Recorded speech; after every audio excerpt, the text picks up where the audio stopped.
Hello বন্ধুরা, আপনারা সবাই কেমন আছেন? আশা করি সকলে ভালো আছেন। আজকে আমি আপনাদেরকে মূলত বলবো যে আমার খামারে কি কি আছে। যেমন এই যে দেখেন, এখানে প্রায় 8-10টার মতো ছাগল আছে। মানে আমার টোটাল 10টা খাসি ছাগল আছে, সবগুলোই দেশি ব্ল্যাক বেঙ্গল জাতের ছাগল। আর এগুলো এখন প্রায় বিকাল হয়ে গিয়েছে, এর জন্য সবাই এসে রেস্ট নিচ্ছে। এই দেখেন আমাদের বাড়ির ভিতরে রেস্ট নিচ্ছে। এখানে হচ্ছে টোটাল 10টা ব্ল্যাক বেঙ্গল ছাগল।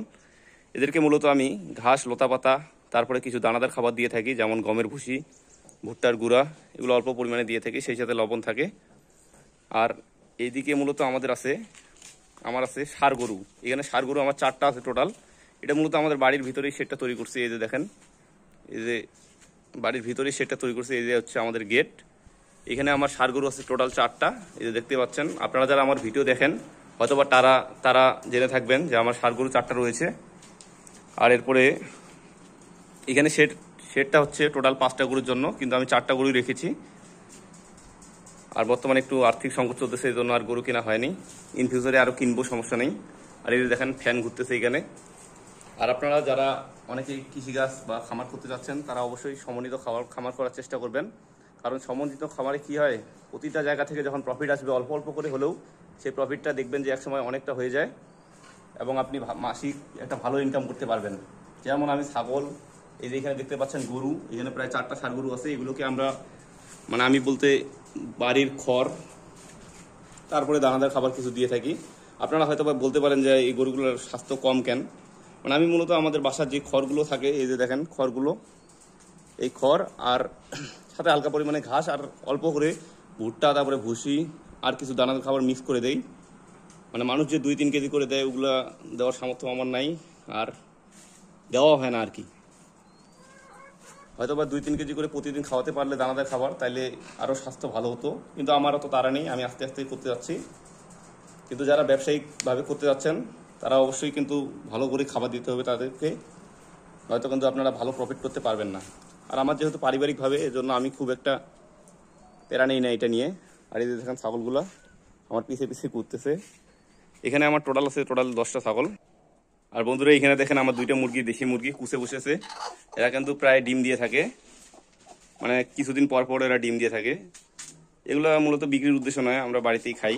দেশি মুরগি দেখছেন কি সুন্দরভাবে বাসায় বসে আছে, ডিম পাততেছে। আর কেউ কুচে বসেছে। আর এই যে দেখেন আমার এখানে 12-14টার মতো দেশি মুরগি আছে, আর সাথে কয়েকটা কবুতর আছে। এগুলো মূলত সকালবেলা বা বিকালবেলা আমি হালকা পরিমাণে দানাদার খাবার দিয়ে থাকি।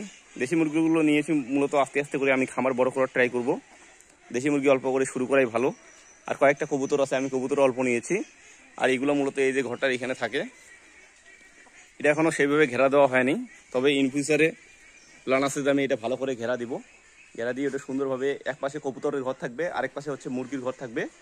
আর এখানে দেখেন 12-14টার মতো মুরগি আছে আমার দেশি, আর কবুতর আছে 5টা। এই দেখেন, এগুলোকে আস্তে আস্তে বাড়াবো। সব কিছু আস্তে আস্তে করে শুরু করাই ভালো। খামার সেক্টর এমনই, আগে শিখতে হবে, বুঝতে হবে, তারপর করতে হবে। আমি চাইলেই কিন্তু অনেক টাকা খরচ করে করতে পারতাম, কিন্তু সেদিকে আমি যাইনি। কারণ সব কিছু ওটা বোঝার ব্যাপার আছে, আমি করতে পারবো কি না সেদিকেও খেয়াল রাখতে হবে। এজন্য বুঝে শুনে তারপরে করাটাই আমার মনে হয় যে বেটার হবে। এই দেখেন কি সুন্দরভাবে খাচ্ছে তারা। ছাগলগুলোও চলে আসছে, যেহেতু আমি কিছু দানাদার খাবার দিলাম মুরগিগুলোকে। দানাদার বলতে ধান, গমের ভুসি আর ভুট্টার গুঁড়া, এগুলো দিলাম। এই দেখেন, আসলে এগুলো দেখলেই আপনার মনটা ফ্রেশ হয়ে যাবে। আপনারা যারা খামার করেন তারা অবশ্যই এর মর্মটা বুঝবেন। এটার একটা অন্যরকম ভালো লাগা কাজ করে। যারা খামার সেক্টরে সকালবেলা উঠে যখন এদেরকে খাবার দিবেন, তখন এটা মনে অন্যরকম প্রশান্তি কাজ করবে। মূলত টাকাই কিন্তু সব কিছু না। দেখবেন জব করে অনেকে অনেক টাকা ইনকাম করে, কিন্তু মনে শান্তি থাকে না।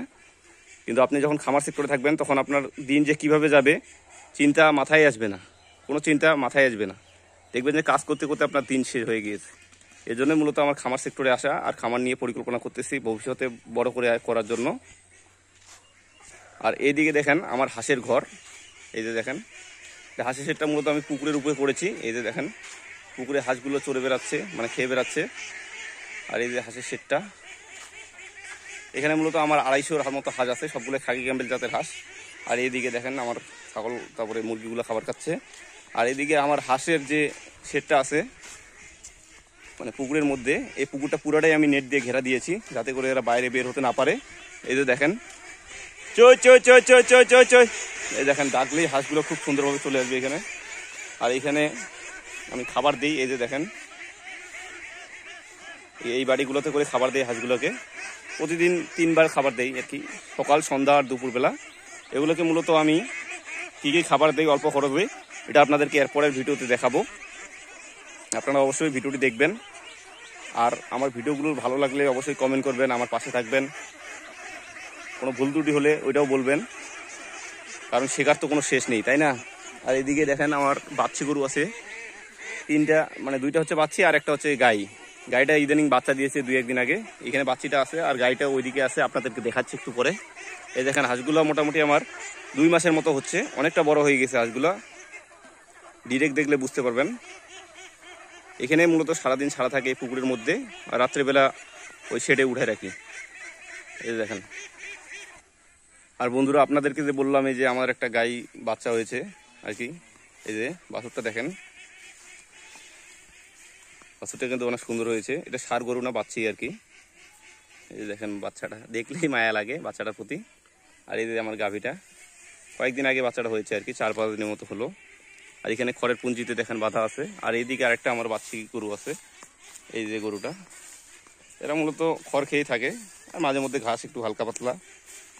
আর এদেরকে দানাদার খাবার হিসেবে মূলত ভাতের মার, তারপরে তুষ, ভুট্টার গুঁড়া, ভুসি এগুলো দিয়ে থাকি অল্প পরিমাণে। খুব একটা বেশি দিতে হয় না, বাচ্চা গরুকে অল্প করে দিলেই হয়ে যায়। তাতেই দেখবেন যে এদের স্বাস্থ্য অনেক ভালো থাকে, যেহেতু এরা দেশি গরু, এজন্য খুব একটা খাবারের প্রয়োজন হয় না। আর এদের পিছনে দেখবেন যে খুব সময়ও দিতে হয় না, অল্প সময়ের মধ্যে হয়ে যায়। ষাঁড় গরুর পিছনে একটু বেশি সময় দিতে হয়, কিন্তু গাই বা বাচ্চা যখন আপনি পালন করবেন তখন এদের পিছনে কষ্টটা অনেক কম হয় বাইরে থাকলে আর কি। এই দেখেন। আর এটা খড়ের পুঞ্জি, আমাদের এবার খড়ের পুঞ্জিটা অনেকটা পচে গিয়েছে, আমরা ভুল করে খড়ের মাথাটা ভেঙে দিয়েছিলাম, এই জন্যই মূলত এই সমস্যাটা হয়েছে। আর দেখেন এই যে বাছুরটা দুধ খাওয়ার জন্য তার মার পাশে আছে, কি সুন্দর কালারটা হয়েছে তাই না? দেখেন মাথায় আবার সাদা সাদা কালার, এই দেখেন কি সুন্দর লাগতেছে বাছুরটাকে। এই হচ্ছে মূলত বন্ধুরা আমার সমন্বিত খাবার। আপনাদের কার কার এমন কৃষি খামার আছে অবশ্যই কমেন্টে জানাবেন। আর আমি মূলত এই খামারের পাশাপাশি ধান আমাদের চাষাবাদ করে থাকে, ধান, তারপরে সিজনালি ভুট্টা, আর মূলত সুপারি বাগান, তারপরে কলা, এগুলোই মূলত করে থাকি সারা বছরে। যেহেতু সবগুলোই আমার মানে পারিবারিকভাবে এখনও আছে, মানে আমি পার্সোনালি ওইভাবে কি করি না, কিন্তু আমি সাপোর্ট করতেছি ফ্যামিলিকে, আস্তে আস্তে বড় করার ট্রাই করতেছি, দেখি ইন ফিউচারে কী হয়। আর আপনারা যারা খামার বা কৃষি সেক্টরে আসতে যাচ্ছেন তারা অবশ্যই ভেবে চিন্তে আসবেন, কারণ এই সেক্টর কিন্তু অনেক, যেমন এটার পিছনে আনন্দও আছে, মজাও আছে, টাকাও আছে, কিন্তু এর পিছনে আবার রিস্কও আছে, তারপরে কষ্টও আছে। সবাই তো শুধু সুখের কথা বলে, কিন্তু কষ্টের কথা তো কেউ বলে না। এখানে লাভ ক্ষতি দুইটাই আছে, যদি আপনি ভালো করে করতে পারেন তাহলে অবশ্যই এই সেক্টরে লাভ করতে পারবেন।